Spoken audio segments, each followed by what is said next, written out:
What's up? It's September 11th, 2018, and today we're actually going to talk about September 8th, 1944. So why are we breaking trend? Well, to be honest, September 11th is pretty slim pickings when it comes to tech events. So we're going to talk about something else that caught my eye. Now, currently the Battlefield beta is out and the hype is real. And during my grind, I noticed something that I had really never noticed before.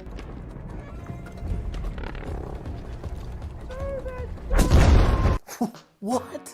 Yes, today we're talking about the United States version of the infamous Nazi V-1 flying bomb. Now, when World War II began, the Luftwaffe was one of the most, if not the most, technologically advanced air forces in the world. But as the war drug on, the Luftwaffe had lost many of their experienced pilots, and their ability to replace their lost aircraft was insufficient to stay ahead of the Allied forces. Towards the end of the war, the Nazis were getting desperate and really needed a miracle weapon in order to turn the tide of war. One such weapon the Nazis did deploy was the V-1 flying bomb, also known as the buzz bomb, due to the sound produced by its single Argus AS-14 pulse jet. Now, the United States had known of the existence of this new Nazi weapon since August 22nd, 1942, when a Danish naval officer discovered an early test version that had crashed on the island of Bornholm in the Baltic Sea. A detailed sketch and photographs of this V-1 test unit were sent to Britain.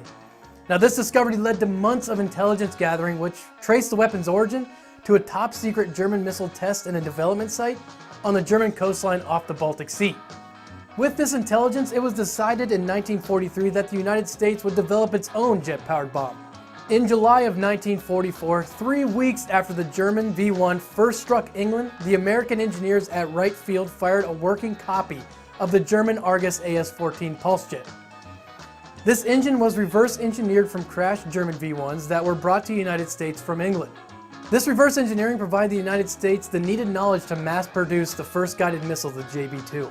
And on September 8th, 1944, the United States completed the build of its first 13 JB-2 cruise missiles.